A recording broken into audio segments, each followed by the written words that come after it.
നമ്മുടെ ഈ ഒരു സ്പെഷ്യൽ സെഷനിലേക്ക് ആദ്യമായിട്ട് എല്ലാവരെയും വെൽക്കം ചെയ്യാണ്. സോഷ്യൽ സയൻസിലെ ഇന്റർനാഷണൽ ഓപ്പർച്യൂണിറ്റീസിനെ പറ്റി ഇന്ന് നമ്മോട് സംസാരിക്കാൻ വേണ്ടി എത്തിയിട്ടുള്ളത് മിസ്റ്റർ മുഹമ്മദ് അലി പുത്തൂരാണ്. അദ്ദേഹത്തെ സംബന്ധിച്ചിടത്തോളം അദ്ദേഹം is actually an eminent and emerging scholar. He is currently doing his PhD from Free University Berlin, Germany. ജർമ്മനിയിലെ അദ്ദേഹം ഒരു ഡാഡ് സ്കോളർ കൂടെയാണ്. നിങ്ങൾക്കറിയാം, ഡാഡ് എന്ന് പറയുന്നത് ജർമ്മനിയിലെ യൂണിവേഴ്സിറ്റികളിൽ റിസർച്ച് ഒക്കെ ചെയ്യാൻ വേണ്ടിയിട്ടും അതുപോലെ മറ്റ് പ്രോഗ്രാമുകളിലേക്കും കൊടുക്കുന്ന ഒരു വളരെ പ്രസ്റ്റീജിയസ് ആയ ഒരു അവാർഡാണ്. പോളിഗ്രാഡിനെ സംബന്ധിച്ചിടത്തോളം ബ്രീഫായിട്ട് പറയുകയാണെങ്കിൽ, പോളിഗ്രാഡ് എന്ന് പറയുന്നത് വളരെയധികം അക്കാദമിക് രംഗത്ത് വലിയ കരിയർ ഉദ്ദേശിച്ച് വരുന്ന ആളുകൾക്ക് കോച്ചിങ് അസിസ്റ്റൻസും CUET, UG, PG, NET, JRF examination coaching provide ചെയ്യുന്ന ഒരു ഇൻസ്റ്റിറ്റ്യൂഷൻ ആണ്. Primarily on political science, also open to other social science subjects. പോളിഗ്രാഡിനെ സംബന്ധിച്ചിടത്തോളം ജസ്റ്റ് ഒരു കോച്ചിങ് ഇൻസ്റ്റിറ്റ്യൂഷൻ എന്നതിലുപരിയായിട്ട് വളരെ പാഷനേറ്റ് ആയിട്ട് വർക്ക് ചെയ്യുന്ന ഒരു യങ് ഗ്രൂപ്പിന്റെ ഒരു ഔട്ട്പുട്ടാണ് ശരിക്കും പറയുന്ന പോളിഗ്രാഡ് എന്ന് പറയുന്നത്. ഞാൻ എൻ്റെ ഇൻട്രൊഡക്ഷൻ ദീർഘിപ്പിക്കുന്നില്ല, നമുക്ക് പെട്ടെന്ന് തന്നെ നമ്മളെ സ്പീക്കറിലേക്ക് മൈക്ക് കൈമാറാം. മുഹമ്മദ് അലി പുത്തൂർ സാറിനെ സംബന്ധിച്ചിടത്തോളം അദ്ദേഹം പൊളിറ്റിക്കൽ സയൻസ് ഹൈദരാബാദ് യൂണിവേഴ്സിറ്റിയിൽ നിന്നും മാസ്റ്റേഴ്സ് കഴിഞ്ഞ ആളാണ്. ഇപ്പോൾ ജർമ്മനിയിൽ റിസർച്ച് PhD റിസർച്ച് ചെയ്തുകൊണ്ടിരിക്കുകയാണ്. So I'm not prolonging my words. Over to you mister Puthur. Thank you very much Latheef. കേൾക്കുന്നുണ്ടോ? കേൾക്കാം. നമുക്ക് എത്ര സമയം ഉണ്ടാവും? ടൈം ഫ്രെയിം റെസ്ട്രിക്ഷൻ ഉണ്ടെങ്കിൽ അതിനനുസരിച്ച് സംസാരിക്കാം. No, you are free to have your time. Okay, so all here to listen to you all day. Thank you very much for the generous introduction. അതുപോലെ പോളിഗ്രാഡ് ഇപ്പോൾ വളരെ ശ്രദ്ധിക്കപ്പെടുന്ന ഒരു ഇനീഷ്യേറ്റീവാണ് പോളിഗ്രാഡ്. സോഷ്യൽ സയൻസ് രംഗത്ത് higher എഡ്യൂക്കേഷനിലേക്ക് ആളുകൾ aspire ചെയ്യുന്ന ആളുകളിലേക്ക് ഗൈഡൻസ്, അതുപോലെ തന്നെ മോട്ടിവേഷൻ അല്ലെങ്കിൽ ഒരു മെൻറ്ററിങ് എന്ന രീതിയിൽ യങ് സ്കോളേഴ്സ്, ഫസ്റ്റ് ജനറേഷൻ അല്ലെങ്കിൽ സെക്കൻഡ് ജനറേഷൻ യങ് സ്കോളേഴ്സ് അവരുടെ ഒരു സോഷ്യൽ കമ്മിറ്റ്മെൻറ്റിൻ്റെ ഭാഗമായിട്ട് എസ്റ്റാബ്ലിഷ് ചെയ്തിട്ടുള്ള പോളിഗ്രാഡ് വളരെ സക്സസ്ഫുൾ ആയിട്ട് പ്രവർത്തിച്ചു കൊണ്ടിരിക്കുകയാണ്. അത് അറിയുന്നതിൽ സന്തോഷം. ഇന്ന് നമ്മുടെ സെഷന് ടൈറ്റിൽ കൊടുത്തിരിക്കുന്നത് global opportunities in social sciences, അതുപോലെ തന്നെ ഫെലോഷിപ്പ് ഓപ്പർച്യൂണിറ്റീസ് അല്ലെങ്കിൽ സ്കോളർഷിപ്പ് അതിൻ്റെ ഓപ്പർച്യൂണിറ്റീസ് എന്നതിനെ കുറിച്ചാണ്. തുടക്കത്തിൽ ഞാൻ വളരെ ബ്രീഫായിട്ട് എൻ്റെ ഒരു പഠനം ഏത് രീതിയിലാണ് വന്നതെന്നും അതുപോലെ PhD വരെയുള്ള ഓരോ സ്റ്റേജസിൽ ഞാൻ കടന്നുപോയിട്ടുള്ള വഴികളെക്കുറിച്ചൊന്ന് വളരെ ഷോർട്ടായിട്ട് പറയാം. അതെന്തുകൊണ്ടാണെന്ന് വെച്ച് കഴിഞ്ഞാൽ പലപ്പോഴും നമ്മുടെ നാട്ടിൽ നിന്നുള്ള ഫസ്റ്റ് അല്ലെങ്കിൽ സെക്കൻഡ് ജനറേഷൻ സ്കോളേഴ്സിന് അല്ലെങ്കിൽ സ്റ്റുഡൻസിന് അക്കാഡമിക്സിൽ എത്രമാത്രം ഓപ്പർച്യൂണിറ്റീസ് ഓൾറെഡി അവൈലബിൾ ആണ്, അതിനെ യൂസ് ചെയ്യുകയാണെങ്കിൽ നമുക്ക് നമ്മുടെ ഒരു കരിയർ പാത്തിനെ എങ്ങനെ മുന്നോട്ട് കൊണ്ടുപോകാൻ കഴിയും എന്ന ഒരു ഓവർവ്യൂ തരാൻ വേണ്ടി മാത്രമാണ്. ഞാൻ +2 വരെ വയനാട്ടിൽ ഒരു ഗവൺമെൻറ് സ്കൂളിൽ ആണ് പഠിച്ചത്. അതിനുശേഷം BA പൊളിറ്റിക്കൽ സയൻസ് ചെയ്യാൻ വേണ്ടി തൃശ്ശൂർ കേരളവർമ്മ കോളേജിൽ പോയി. 2012 to 2015 BA ചെയ്യുന്നത് കേരളവർമ്മ കോളേജിലാണ്. അപ്പോൾ BA ലെവൽ വരെയും മലയാളം മീഡിയം ത്തിലൂടെ പഠിച്ചു വന്ന ആളാണ്. അതിനുശേഷം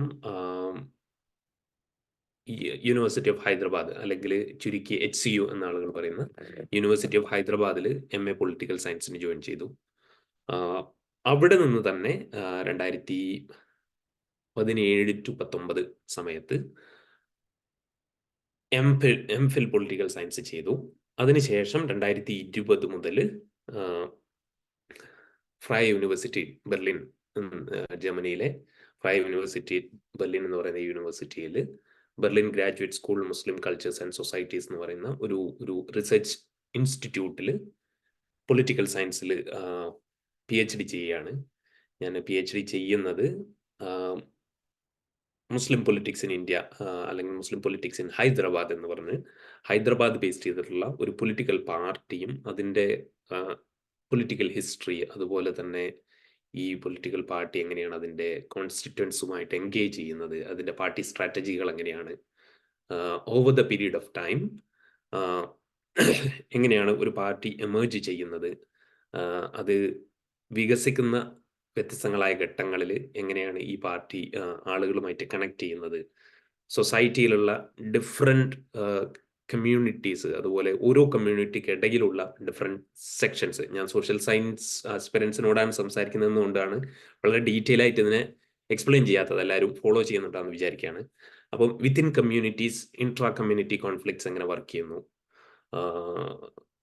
ഈ കോൺഫ്ലിക്ട്സുകൾ എങ്ങനെയാണ് ഒരു പൊളിറ്റിക്കൽ പാർട്ടി മാനേജ് ചെയ്യുക. ഫോർ എക്സാമ്പിൾ, ഇനി പൊളിറ്റിക്കൽ പാർട്ടി, ഏതൊരു പൊളിറ്റിക്കൽ പാർട്ടിക്കാണെങ്കിലും അവർക്ക് ഇലക്ട്രലി സക്സസ്ഫുൾ ആവണമെങ്കിൽ, അതുപോലെ ഓർഗനൈസേഷണലി സക്സസ്ഫുൾ ആവണമെങ്കിൽ ഒബ്വിയസ്ലി നമുക്കറിയാം they need to get vote കിട്ടുന്ന സമയത്ത് for any political party, irrespective of their ideological outlook and their nationalist or non nationalist projects, when it comes to electoral politics, vote matters. അപ്പോൾ എങ്ങനെയാണ് different sections of സൊസൈറ്റിയോട് ഒരു political party appeal ചെയ്യുന്നത്, എങ്ങനെയാണ് അവർ വോട്ടും നേടിയെടുക്കുന്നത്, അതിനുള്ള organisational practices എങ്ങനെയാണ് എന്ന ഒരു ടോപ്പിക്കിലാണ് ഞാൻ വർക്ക് ചെയ്യുന്നത്. Talking about global opportunities, social science എന്ന് പറയുന്നത് കുറച്ചു കാലം മുമ്പ് വരെ നമ്മുടെ നാട്ടിൽ ഒരു അക്കാഡമിക് പ്രൊഫഷൻ പഠിക്കുക, അതുപോലെ സ്കൂളുകളിൽ അല്ലെങ്കിൽ കോളേജുകളിൽ അല്ലെങ്കിൽ യൂണിവേഴ്സിറ്റികളിൽ പഠിപ്പിക്കാനുള്ള അവസരം ഉണ്ടാകുക, അല്ലെങ്കിൽ ഡിഗ്രി കഴിഞ്ഞതിന് ശേഷം സിവിൽ സർവീസ് എക്സാമുകൾക്ക് വേണ്ടി പ്രിപ്പയർ ചെയ്യാനും അപ്പിയർ ചെയ്യാനും ഉള്ള ഒരു സ്റ്റെപ്പ് സ്റ്റോൺ. ഇങ്ങനെ രണ്ട് രീതിയിലാണ് പൊതുവെ സോഷ്യൽ സയൻസ് സബ്ജക്റ്റുകളെ നമ്മുടെ നാട്ടിൽ കണ്ടിരുന്നത്. എന്നാൽ കുറച്ചായിട്ട് ഇതിൻ്റെ ഒരു സ്കോപ്പ് കുറച്ചുകൂടെ വലുതാണെന്നും ഈ PSC എന്നതിനപ്പുറത്ത് UPSC അല്ലെങ്കിൽ PSC എന്നതിനപ്പുറത്ത് ഈവൻ നമ്മുടെ ഇന്റർനാഷണൽ ലെവലിൽ തന്നെ ഒട്ടനവധി ഇൻസ്റ്റിറ്റ്യൂഷൻസ്, നമുക്കറിയുന്നത് പോലെ UNHRC,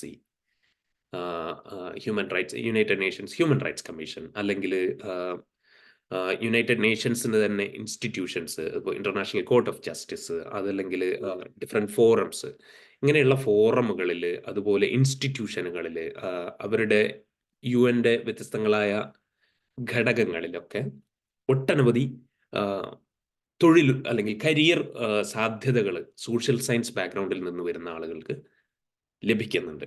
ഉദാഹരണത്തിന് പറഞ്ഞു കഴിഞ്ഞാൽ, യുണൈറ്റഡ് നേഷൻസിൻ്റെ എല്ലാ ഏജൻസികളിലും പൊളിറ്റിക്കൽ അനലിസ്റ്റ്, അതുപോലെ പൊളിറ്റിക്കൽ സ്ട്രാറ്റജിസ്റ്റ് എന്നീ രണ്ട് പൊസിഷനുകളുണ്ട്. നമ്മുടെ നാട്ടിൽ PSC അതുപോലെ UPSC എന്നതുപോലെ തന്നെ UNPSC, United Nations public service commission എന്ന് പറഞ്ഞൊരു കമ്മീഷൻ ഉണ്ടെന്നും അതിനകത്ത് political science, history, sociology, anthropology, അല്ലെങ്കിൽ കൾച്ചറൽ സ്റ്റഡീസ്, റീജിയണൽ സ്റ്റഡീസ് എന്ന് പറയുമ്പോൾ ലാറ്റിൻ അമേരിക്കൻ സ്റ്റഡീസ്, അല്ലെങ്കിൽ അതുപോലെ south Asian studies, south east Asian studies, east Asian studies, African studies, ഇങ്ങനെ വ്യത്യസ്തങ്ങളായ റീജിയണൽ സ്റ്റഡീസ് ഡിപ്പാർട്ട്മെൻറ്റുകൾ, വിമൻ സ്റ്റഡീസ്, അല്ലെങ്കിൽ ജെൻഡർ സ്റ്റഡീസ്, ഇങ്ങനെ വ്യത്യസ്തങ്ങളായ ശാഖകളിൽ പരന്നു കിടക്കുന്ന ഒരു ഓഷനാണ് സോഷ്യൽ സയൻസ്. ഈ സോഷ്യൽ സയൻസിനകത്തുള്ള വ്യത്യസ്തങ്ങളായ ഡിസിപ്ലിനുകൾ അല്ലെങ്കിൽ ഇന്റർ ഡിസിപ്ലിനറി പ്രോഗ്രാമുകൾ, ഈ പ്രോഗ്രാമുകളൊക്കെയും തുറന്നു വെക്കുന്ന ഒരു സാധ്യത, ഒന്ന് ഒബ്വിയസ്ലി നമ്മൾ നേരത്തെ പറയുന്ന അല്ലെങ്കിൽ നമുക്ക് നേരത്തെ അറിയുന്ന ഒരു പരമ്പരാഗതമായ അക്കാഡമിക് കരിയർ. ഇനി അതല്ലെങ്കിൽ തിങ്ക് ടാങ്കുകളിലേക്ക്, സ്ട്രാറ്റജി ഇൻസ്റ്റിറ്റ്യൂഷനുകളിലേക്ക് കടന്നു വരാനുള്ള സാധ്യത. വളരെ റീസെൻ്റ് ആയൊരു എക്സാമ്പിൾ പറഞ്ഞു കഴിഞ്ഞാൽ, ഹെൻറി കിസിഞ്ചർ, നമ്മൾ പൊളിറ്റിക്കൽ സയൻസിൽ താല്പര്യമുള്ള അല്ലെങ്കിൽ ഇന്റർനാഷണൽ റിലേഷൻസിൽ താല്പര്യമുള്ള എല്ലാവർക്കും അറിയുന്ന ഒരു പേരാണ് ഹെൻറി കിസിഞ്ചർ. ഹെൻറി കിസിഞ്ചർ കഴിഞ്ഞ മാസം മരണപ്പെട്ടു. അപ്പം വിയറ്റ്നാം യുദ്ധ സമയത്ത്, അതുപോലെ ഇറാഖ് യുദ്ധ സമയത്ത്, ഈ ഒരു സമയത്ത് അമേരിക്കൻ ഫോറിൻ പോളിസിയെ നിയന്ത്രിച്ചിരുന്ന അല്ലെങ്കിൽ അതിനെ ഡയറക്റ്റ് ചെയ്തിരുന്ന, അതിനെ ലീഡ് ചെയ്തിരുന്ന ഒരു leading diplomat cum state secretary ആയിരുന്നു Henry Kissinger. Henry Kissinger political സയൻസിൽ അതുപോലെ ക്രിമിനൽ ജസ്റ്റിസിൽ പഠനം നടത്തുകയും PhD നേടുകയും അതിനുശേഷം ഒരു അക്കാഡമിക് ആയിട്ട് വർക്ക് ചെയ്തുകൊണ്ടിരിക്കുന്ന സമയത്ത് യുണൈറ്റഡ് സ്റ്റേറ്റ്സ് ഡിപ്പാർട്ട്മെൻറ്റുമായി ബന്ധപ്പെടുകയും അതിലൂടെ സ്റ്റേറ്റ് സെക്രട്ടറി ആയി, ഡിപ്ലോമാറ്റായി, അങ്ങനെ ഒരു ലീഡിംഗ് റോള് കോൾഡ് വാർ സമയത്ത് ലോകത്തിൻ്റെ രാഷ്ട്രീയത്തെ നിയന്ത്രിക്കുന്ന, അദ്ദേഹം ചെയ്ത കാര്യങ്ങളിലുള്ള നെഗറ്റീവ് ആൻഡ് പോസിറ്റീവിനെ കുറിച്ചല്ല ഞാൻ പറയുന്നത്, ഒരു കരിയർ ആസ്പെക്റ്റിലൂടെ സംസാരിക്കുമ്പോൾ ഒരു ലീഡിംഗ് റോളിൽ എത്തിപ്പെട്ട ഒരു അക്കാഡമിക് ആയിരുന്നു ഹെൻറി കിസിഞ്ചർ. അദ്ദേഹത്തിൻ്റെ ദീർഘകാലത്തെ ഡിപ്ലോമാറ്റിക് ലൈഫിന് ശേഷം പിന്നീട് അദ്ദേഹം ഒരു തിങ്ക് ടാങ്ക് ഓപ്പൺ ചെയ്യാണ്, കിസിഞ്ചർ അസോസിയേഷൻ. ഒരു മെസ്സേജ് കാണുന്നുണ്ട്.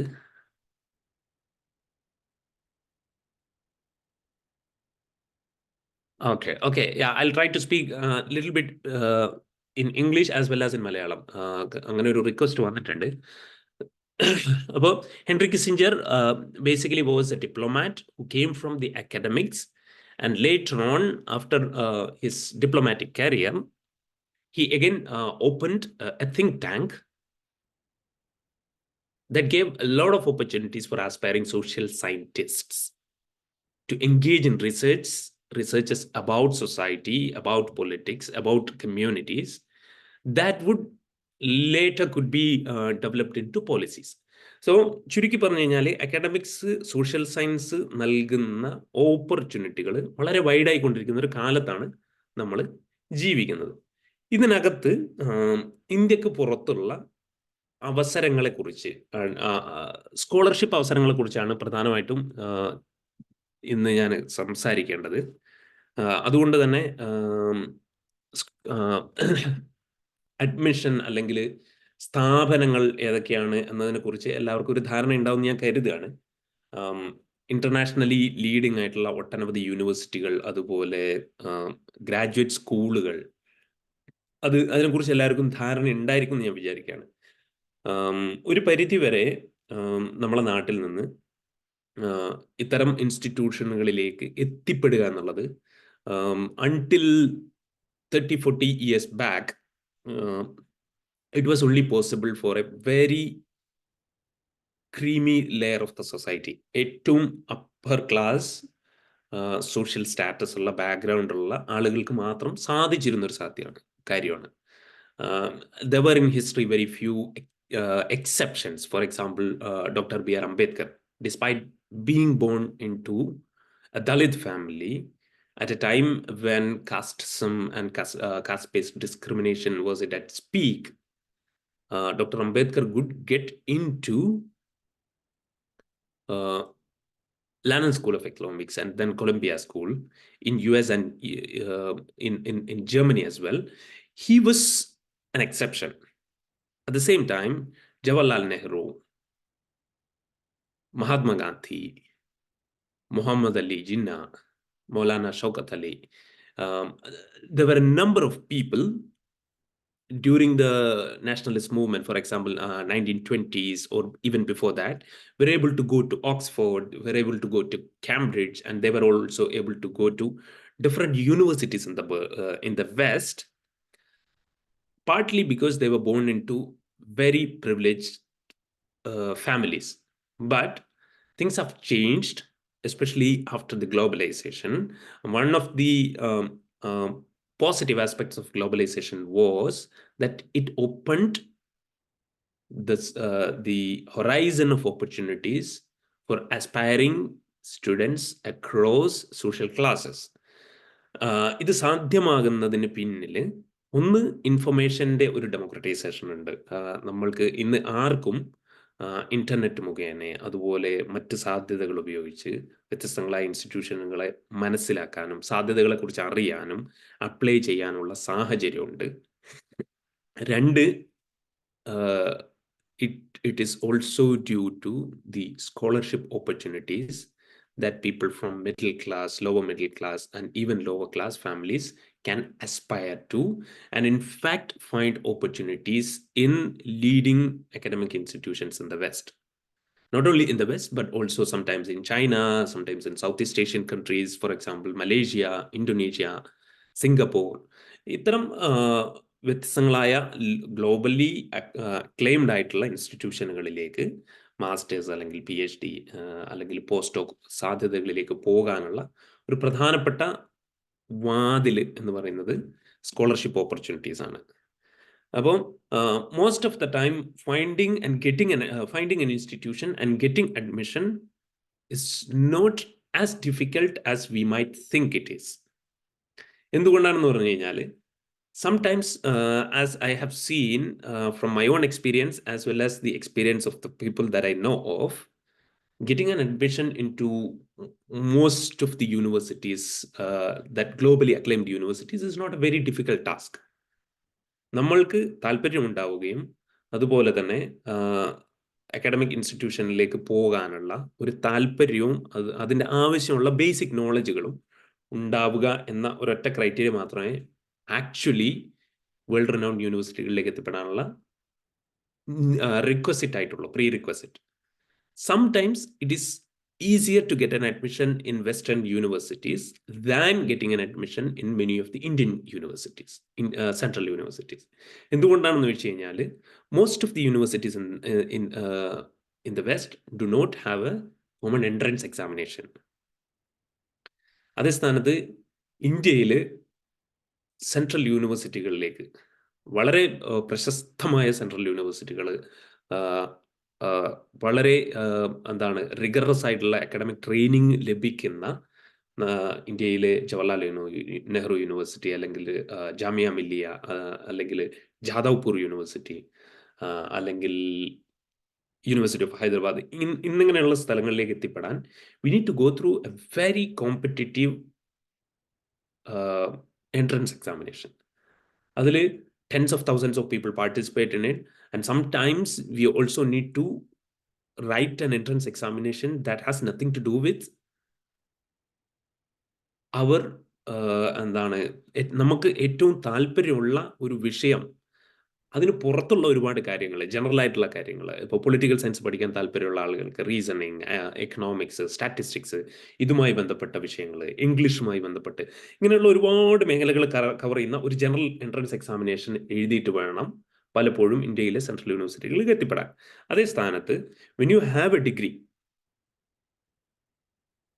with an above average performance, and when you have a burning desire to pursue either a master's or a PhD in your own field of interest, നമ്മൾക്ക് അതിനുള്ള താല്പര്യം ഉണ്ടാവുക, കൃത്യമായി നമ്മൾക്കൊരു research oriented ആയിട്ടുള്ള, even for masters and PhD research oriented ആയി എന്തുകൊണ്ട് എനിക്ക് ഈ വിഷയം തിരഞ്ഞെടുക്കണം, ഇതിൽ എവിടെ എനിക്ക് എത്തിപ്പെടണം എന്നുള്ളൊരു വിഷൻ ഉണ്ടാവുകയും ഒരു specific topic from within the boundaries of the discipline ഒരു റിസർച്ച് ഐഡിയ ഉണ്ടാവുകയും ചെയ്തു കഴിഞ്ഞാൽ തന്നെ most of the time you have qualified. പിന്നെ നമ്മൾ യൂണിവേഴ്സിറ്റികളുടെ അഡ്മിഷൻ റിക്വയർമെൻറ്റ്സിന് ആവശ്യമുള്ള സർട്ടിഫിക്കറ്റുകൾ ഉണ്ടാക്കുകയും വളരെ കമ്പല്ലിംഗ് ആയിട്ടുള്ള ഒരു അക്കാഡമിക് CV ഉണ്ടാക്കിയെടുക്കുകയും ഒരു കവർ ലെറ്റർ ഉണ്ടാക്കിയെടുക്കുകയും ചെയ്തു കഴിഞ്ഞാൽ, and sometimes with also reference letters from your previous teachers, ഈ 3 കാര്യങ്ങൾ നേടിക്കഴിഞ്ഞാൽ തന്നെ ഒട്ടുമിക്ക സ്ഥലത്തും നിങ്ങൾക്ക് അഡ്മിഷൻ നേടാൻ കഴിയും. But then what stops us from joining that institutions is always finance. ഒന്ന്, പല യൂണിവേഴ്സിറ്റികളിലും വെസ്റ്റേൺ യൂണിവേഴ്സിറ്റികളിലെ ട്യൂഷൻ ഫീ എന്ന് പറയുന്നത് വളരെ വലിയൊരു സംഖ്യയായിരിക്കും. ഫോർ എക്സാമ്പിൾ ബർമിംഗ്ഹാം യൂണിവേഴ്സിറ്റിയിലെ ഒരു 1 year മാസ്റ്റേഴ്സ് പ്രോഗ്രാമിന് 15,000 pounds നമ്മൾ ഫീസ് കൊടുക്കണം. 15,000 pounds is equal to more or less between 11 and 12 lakh rupees. അതൊരു 1 year മാസ്റ്റേഴ്സ് കോഴ്സിന് കൊടുക്കേണ്ട ഫീസാണ്. ഇങ്ങനെയുള്ള സമയത്താണ് നമ്മൾ സ്കോളർഷിപ്പുകളെ കുറിച്ച് ചിന്തിക്കുക. So there are different kinds of scholarship available. One is tuition fee scholarships. അല്ലെങ്കിൽ മിക്ക സ്കോളർഷിപ്പുകളും ഒരു പാക്കേജ് ആയിട്ടാണ് വരിക, which will include tuition fee applicable ആയിട്ടുള്ള സ്ഥലങ്ങളിൽ ട്യൂഷൻ ഫീ, ഹെൽത്ത് ഇൻഷുറൻസ്, അതുപോലെ living expenses, sometimes also research grants, ഇതൊക്കെയും ഉൾക്കൊള്ളുന്ന ഒരു സാലറി പാക്കേജ് പോലെ ഒരു വലിയൊരു പാക്കേജ് ആയിട്ടാണ് നമുക്ക് പല സമയത്തും സ്കോളർഷിപ്പുകൾ ലഭിക്കുക. അപ്പോൾ സ്കോളർഷിപ്പുകൾ ലഭിക്കുമ്പോൾ ഉള്ള സൗകര്യം എന്ന് വെച്ച് കഴിഞ്ഞാൽ sometimes once you get a scholarship, you would be doing your master's or PhD as more or less as a job for which you are given a salary. ചില സമയങ്ങളിൽ PhD ചെയ്യുന്ന സമയത്ത് PhD is also given as A job contract ആയിട്ട് വരുന്ന സമയത്ത് നിങ്ങൾക്ക് അത് salary ആയിട്ട് തന്നെയാണ് കിട്ടുന്നത്. അങ്ങനെ കിട്ടുന്ന സമയത്ത് ഈ സമയം ഒരു സാലറി ബേസ്ഡ് PhD ചെയ്യുന്ന സമയത്ത് 4 വർഷം അല്ലെങ്കിൽ 5 വർഷം നിങ്ങൾ ഏത് കൺട്രിയിലാണോ സ്പെൻഡ് ചെയ്യുന്നത് ആ കൺട്രിയിൽ നിങ്ങളൊരു ടാക്സ് പെയർ ആയി നിങ്ങൾ അംഗീകരിക്കുകയും 4 to 5 വർഷം നിങ്ങൾ അവിടെ ഒരു ടാക്സ് പേയിങ് എംപ്ലോയി ആയിട്ട് നിങ്ങളെ പരിഗണിക്കുമ്പോഴുള്ള മെച്ചം എന്ന് വെച്ച് കഴിഞ്ഞാൽ മിക്ക യൂറോപ്യൻ കൺട്രികളിൽ അല്ലെങ്കിൽ നോർത്ത് അമേരിക്കൻ കൺട്രികളിലും ഇത്രയും സമയം നിങ്ങൾ സ്പെൻഡ് ചെയ്താൽ automatically you qualify to apply for a permanent residence or sometimes even for citizenship. അപ്പോൾ ഇങ്ങനെയുള്ള ഒരുപാട് സാധ്യതകൾ സ്കോളർഷിപ്പുകൾക്ക് പിന്നിലുണ്ട്. അപ്പോൾ ഈ സ്കോളർഷിപ്പുകളെ കുറിച്ച് ചിന്തിക്കുമ്പോൾ പൊതുവെ there are 4 kinds of scholarships. One is government offered scholarships.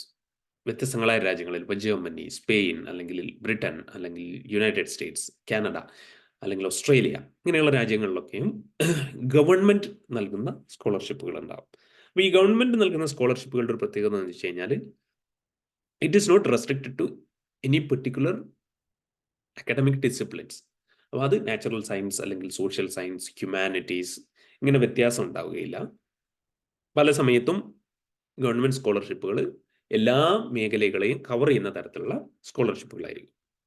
Then there will be institution specific scholarships. യൂണിവേഴ്സിറ്റികൾക്ക് സ്പെസിഫിക് ആയിട്ട് സ്കോളർഷിപ്പുകൾ ഉണ്ടാവും. ഫോർ എക്സാമ്പിൾ, ഇപ്പോൾ ഐവി ലീഗ് യൂണിവേഴ്സിറ്റികൾ, യുണൈറ്റഡ് സ്റ്റേറ്റ്സിലെ ഏറ്റവും പ്രസ്റ്റീജിയസ് ആയിട്ടുള്ള ഒരു ക്ലസ്റ്റർ ഓഫ് യൂണിവേഴ്സിറ്റികളാണ് നമ്മൾ ഐവി ലീഗ് യൂണിവേഴ്സിറ്റികൾ എന്ന് വിളിക്കുക. ഈ ഐവി ലീഗ് യൂണിവേഴ്സിറ്റികളിൽ അവരുടെ തന്നെ അലുമിനൈസ് ഇൻസ്റ്റിറ്റ്യൂട്ട് ചെയ്യുന്ന സ്കോളർഷിപ്പുകൾ ഉണ്ടാവും.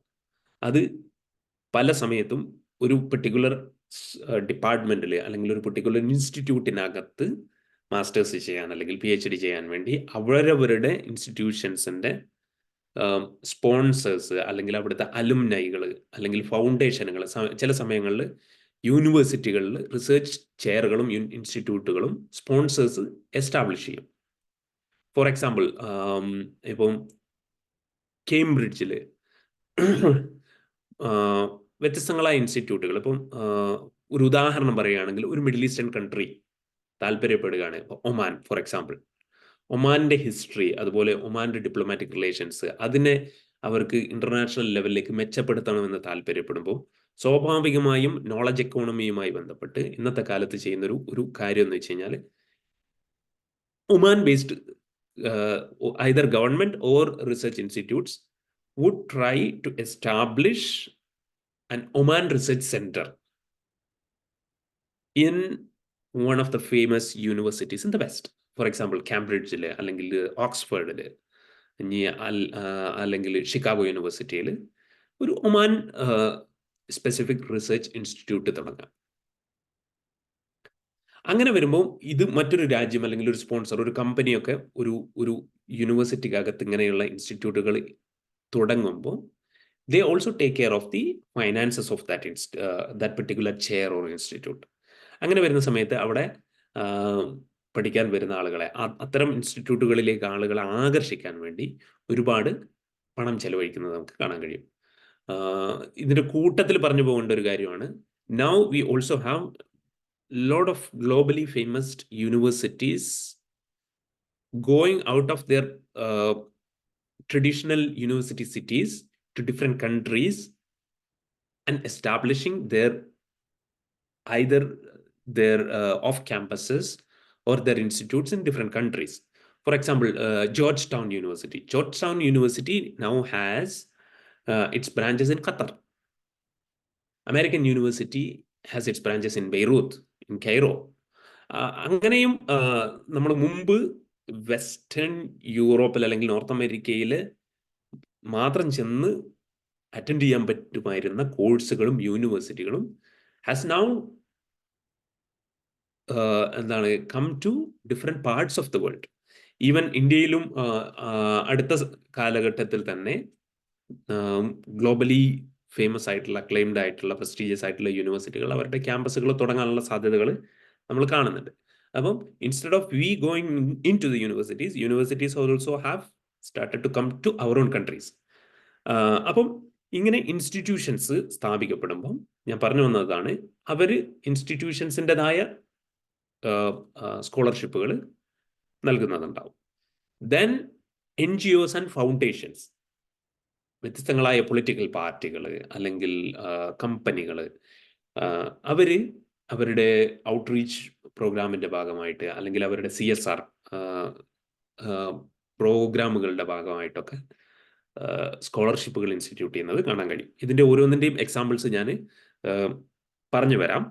Then there will also be competitive scholarships. Competitive scholarship in the sense ഓരോ വർഷത്തിനും ഒരുപാട് ആളുകളെ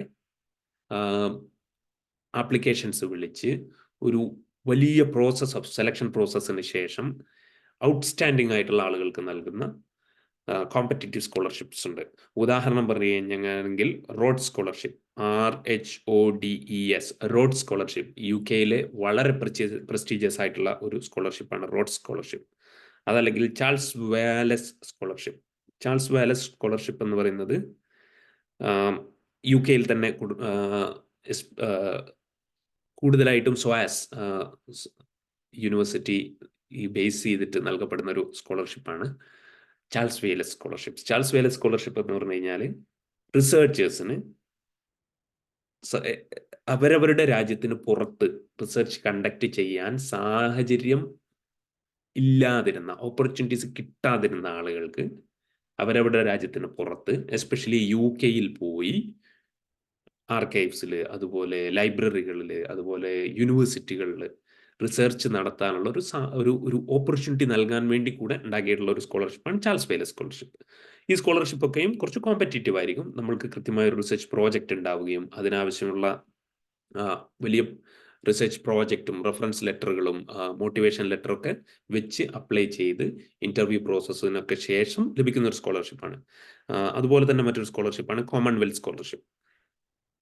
കോമൺവെൽത്ത് സ്കോളർഷിപ്പ് എന്ന് പറഞ്ഞു കഴിഞ്ഞാൽ, കോമൺവെൽത്ത് എന്ന് പറഞ്ഞാൽ നമുക്കറിയാലോ, പഴയ കാലത്ത് ബ്രിട്ടീഷ് കോളനികളായിരുന്ന ഇന്ന് സ്വതന്ത്ര രാഷ്ട്രങ്ങളായ രാഷ്ട്രങ്ങൾ,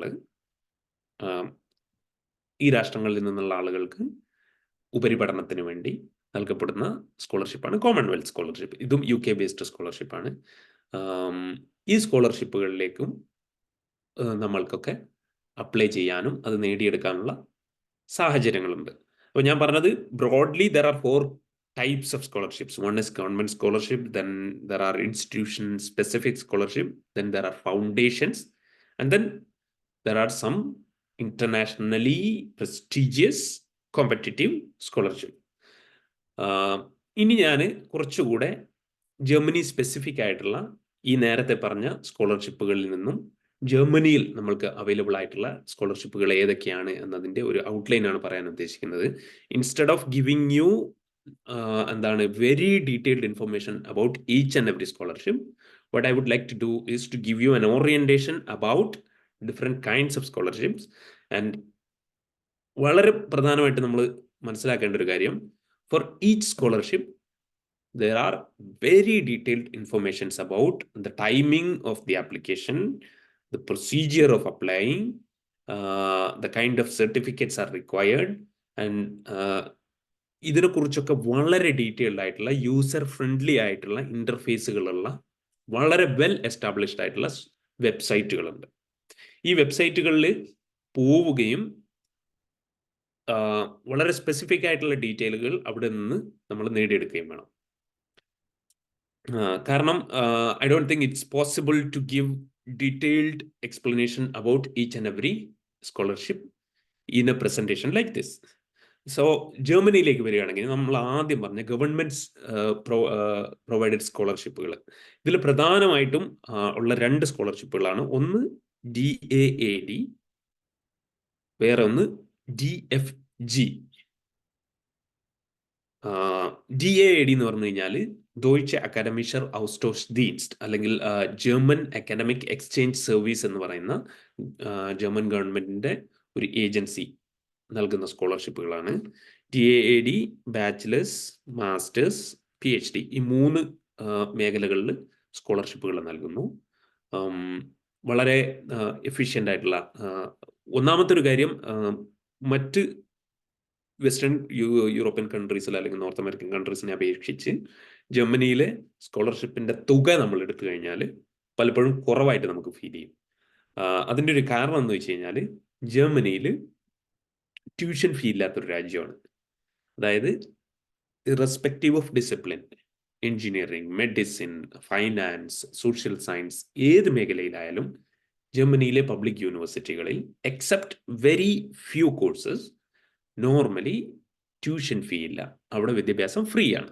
അതുകൊണ്ട് തന്നെ ട്യൂഷൻ ഫീ ഇല്ലാത്തൊരു രാജ്യത്ത് നമുക്ക് ജീവിത ചെലവ്, അതുപോലെ ഹെൽത്ത് ഇൻഷുറൻസ്, അതുപോലെ ഫാമിലി ബെനിഫിറ്റുകൾ, ഇങ്ങനെയുള്ള കാര്യങ്ങൾ കവർ ചെയ്യാൻ വേണ്ടിയിട്ടാണ് സ്കോളർഷിപ്പുകൾ കൊടുക്കുന്നത്. അപ്പം ഒരു മാസ്റ്റേഴ്സ് സ്റ്റുഡൻറ്റിന് അറൗണ്ട് 900 euros ആണ് DAAD സ്കോളർഷിപ്പ് കൊടുക്കുക. അപ്പം 900 euros എന്ന് പറഞ്ഞു കഴിഞ്ഞാൽ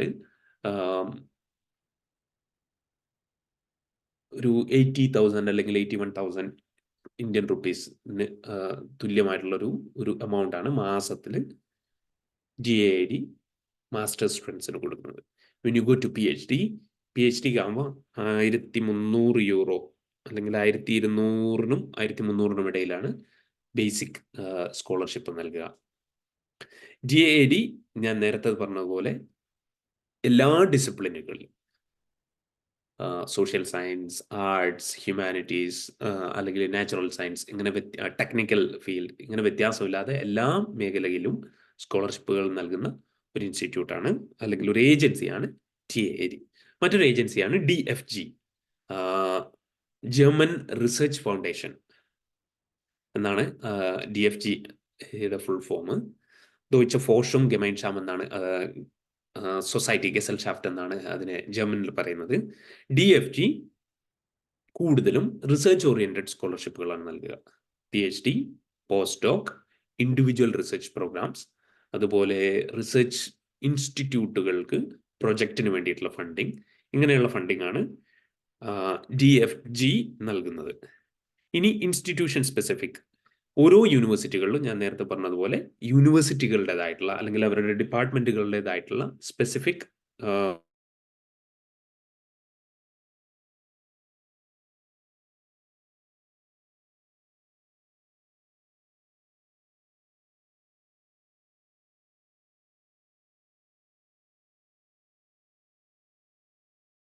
സമയത്ത് we become the part of this research project from which we will be given certain amount of scholarship. ഇനി വളരെ പ്രധാനമായിട്ടും ഏറ്റവും കൂടുതൽ ആളുകൾക്ക് അപ്ലൈ ചെയ്യാൻ കഴിയുന്ന ഒരു ഏരിയയാണ് NGOs അല്ലെങ്കിൽ ഫൗണ്ടേഷൻസ്. അപ്പം Bill and Melinda foundation, Bill ഗേറ്റ്സിന്റെ ഫൗണ്ടേഷൻ, അല്ലെങ്കിൽ ആഘാ ഖാൻ ഫൗണ്ടേഷൻ, അല്ലെങ്കിൽ അങ്ങനെ വ്യത്യസ്തങ്ങളായ ഫൗണ്ടേഷനുകളെ കുറിച്ച് നമുക്കറിയാം. ഇതിനപ്പുറത്ത്, അതായത് കോർപ്പറേറ്റ് കമ്പനികൾ എന്നതിനപ്പുറത്ത് അക്കാഡമിക് മേഖലകളിലേക്ക് താല്പര്യമുള്ള റിസർച്ചുകൾ നടത്തുന്ന ഒട്ടനവധി ഫൗണ്ടേഷനുകളുണ്ട്. റിസർച്ച് പ്ലസ് സോഷ്യൽ ആക്ടിവിറ്റീസ് നടത്തുന്ന ഫൗണ്ടേഷനുകൾ. ഇപ്പൊ ജർമ്മനിയെ സംബന്ധിച്ചിടത്തോളം ഹൈൻറിഷ് ബോൾ ഫൗണ്ടേഷൻ എന്ന് പറഞ്ഞൊരു ഫൗണ്ടേഷൻ ഉണ്ട്. ഹൈൻറിഷ് ബോൾ. മറ്റൊരു ഫൗണ്ടേഷനാണ് ഗേഡ ഹെങ്കൽ, GERDAHENKEL, ഗെർഡ ഹെങ്കൽ ഫൗണ്ടേഷൻ. മറ്റൊരു ഫൗണ്ടേഷനാണ് റോസ ലക്സംബർഗ് ഫൗണ്ടേഷൻ. റോസ ലക്സംബർഗിനെ കുറിച്ച് സോഷ്യൽ സയൻസുകാർക്ക് വിശദീകരിക്കേണ്ട ആവശ്യം ഉണ്ടാവില്ല. റോസ ലക്സംബർഗ് ഫൗണ്ടേഷൻ. ഇനി മറ്റൊരു ഫൗണ്ടേഷനാണ് കോൺറാഡ് അദനോർ. കോൺറാഡ് അദനോർ എന്ന് പറയുന്നത് വേൾഡ് വാറുകൾക്ക് ശേഷം വെസ്റ്റേൺ ജർമ്മനിയുടെ ആദ്യത്തെ പ്രസിഡന്റ് ആയിരുന്ന ഒരു ക്രിസ്ത്യൻ ഡെമോക്രാറ്റിക് പാർട്ടിയുടെ ലീഡറായിരുന്ന കോൺറാഡ് അഡോനോ. നമ്മൾക്ക് അറിയാം, ജർമ്മനിയിൽ തൊട്ടു മുമ്പ് ഈ നിലവിലുള്ള ഇലക്ഷന് പ്രസിഡന്റിന് തൊട്ടു മുമ്പ് ജർമ്മനിയുടെ പ്രസിഡന്റ് ആയിരുന്ന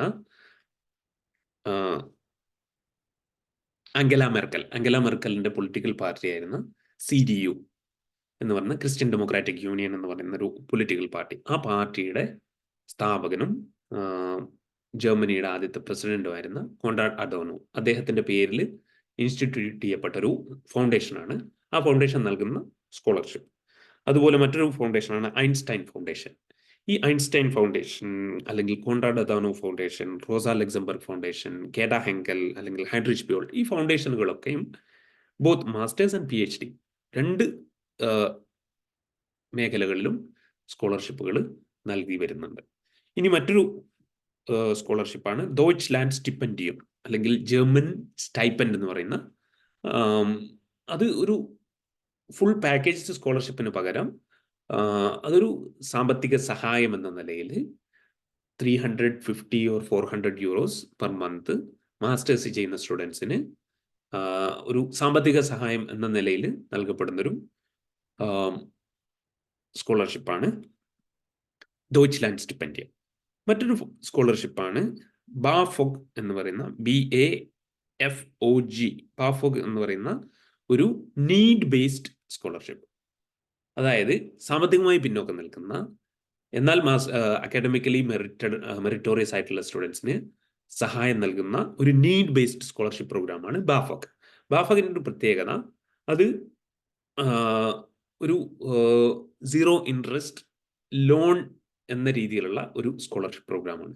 ഇതിനകത്ത് പ്രധാനമായിട്ടും ജർമ്മൻ സിറ്റിസൻസിനാണെങ്കിൽ പോലും മറ്റുള്ളവർക്കും അപ്ലൈ ചെയ്യാൻ കഴിയുന്ന ഒരു സംവിധാനമാണ് ബാഫോഗ്. ബാഫോഗിന് അകത്ത് നമ്മൾക്ക് സെലക്ഷൻ കിട്ടുകയാണെങ്കിൽ നമ്മൾക്ക് മാസ്റ്റേഴ്സ് കഴിഞ്ഞതിന് ശേഷം നമ്മൾ ജോലിയിൽ പ്രവേശിച്ചതിന് ശേഷം, ജോലിയിൽ കിട്ടാതെ അല്ലെങ്കിൽ നമുക്ക് ജീവിക്കാൻ പ്രാപ്തമായ ഒരു സമ്പാദ്യം നേടാൻ കഴിയാതെ വരുന്ന ആളുകൾക്ക് ഇതിന് റീപേയ്മെന്റ് ഇല്ല. മറിച്ച് ഒരു നല്ല ജോലി ലഭിച്ചതിന് ശേഷം അവനവൻ്റെ അത്യാവശ്യങ്ങൾക്ക് പണം കിട്ടുന്ന സാലറിക്ക് അപ്പുറത്ത് സേവ് ചെയ്യാൻ കഴിയുന്ന സമയത്ത് ഇൻസ്റ്റാൾമെന്റുകളായിട്ട് തിരിച്ചടക്കേണ്ട ഒരു ഒരു ഒരു ഒരു പ്രോഗ്രാമാണ് ബാഫോഗ് എന്ന് പറയുന്ന സ്കോളർഷിപ്പ് പ്രോഗ്രാം. ഇങ്ങനെ ഒട്ടനവധി സ്കോളർഷിപ്പ് പ്രോഗ്രാമുകൾ ജർമ്മൻ ബേസ്ഡ് ആയിട്ട് ലഭിക്കുന്നുണ്ട്. ഇതിനകത്ത് തന്നെ ഓരോ ഫൗണ്ടേഷനും ഓരോ ഫോക്കസുകൾ ഉണ്ടാവും. ആ ഫോക്കസ് ഏരിയകളിലാണ് അവർ സ്കോളർഷിപ്പ് നൽകുക. ഉദാഹരണം പറഞ്ഞു കഴിഞ്ഞാൽ ഹൈൻറിച്ച് ബോൾ ഫൗണ്ടേഷൻ സ്കോളർഷിപ്പ് നൽകുന്നത് സോഷ്യൽ ജസ്റ്റിസ് റിലേറ്റഡ് ആയിട്ടുള്ള മാസ്റ്റേഴ്സ് അല്ലെങ്കിൽ PhD പ്രോജക്റ്റുകൾ ചെയ്യുന്ന ആളുകൾക്കാണ് അവർ സ്കോളർഷിപ്പ് കൊടുക്കുക. ഇപ്പം ഡിസ്ക്രിമിനേഷൻ, എംപവർമെന്റ്, അപ്പം എന്താണ് ജെൻഡർ ഡിസ്ക്രിമിനേഷൻ അല്ലെങ്കിൽ caste based discrimination, religious based discrimination, racial discrimination, ഇതൊക്കെയായി ബന്ധപ്പെട്ട മാസ്റ്റർ തീസിസ് അല്ലെങ്കിൽ PhD റിസർച്ച് അല്ലെങ്കിൽ പോസ്റ്റ് ഡോക്ടറൽ പ്രോഗ്രാമുകൾ ചെയ്യുന്ന ആളുകൾക്ക് നൽകുന്ന ഒരു സ്കോളർഷിപ്പ് ആണ് ഹൈൻറിച്ച് ബോൾ ഫൗണ്ടേഷന്റെ സ്കോളർഷിപ്പുകൾ. ഗേഡ Henkel is interested in historical പ്രോജക്റ്റുകൾക്ക് മാത്രമാണ് ഗെർഡ ഹെങ്കൽ ഫൗണ്ടേഷന്റെ സ്കോളർഷിപ്പുകൾ ലഭിക്കുക. അപ്പോൾ ഹിസ്റ്ററിയുമായി ബന്ധപ്പെട്ട് നടക്കുന്ന പ്രോജക്റ്റുകൾ, അത് അക്രോസ് ജിയോഗ്രഫിക്കൽ ഏരിയാസ്, ഏത് ഏരിയ സ്പെസിഫിക് അല്ല, മറിച്ച് ഡിസിപ്ലിൻ സ്പെസിഫിക്.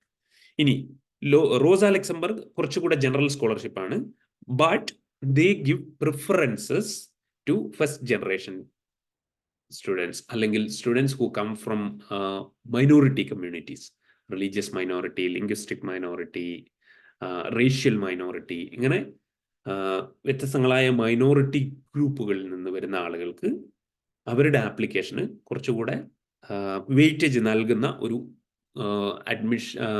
സെലക്ഷൻ പ്രോസസ്സും പ്രൊസീജിയറുമാണ് റോസ ലക്സംബർഗ് ഫൗണ്ടേഷൻ ഫോളോ ചെയ്യുന്നത്. Also they prefer programmes related to class, labour, global economy, അതുപോലെ ഗ്ലോബൽ സൗത്തിലുള്ള പൊളിറ്റിക്കൽ പ്രോബ്ലംസ്, ഇതിനെയൊക്കെ റിലേറ്റഡ് ആയിട്ടുള്ള റിസർച്ചുകൾ നടത്തുന്ന ആളുകൾക്ക് നൽകുന്ന ഒരു സ്കോളർഷിപ്പാണ്. സ്കോളർഷിപ്പ് നൽകുന്ന ഒരു ഫൗണ്ടേഷനാണ് Rosa Luxemburg foundation.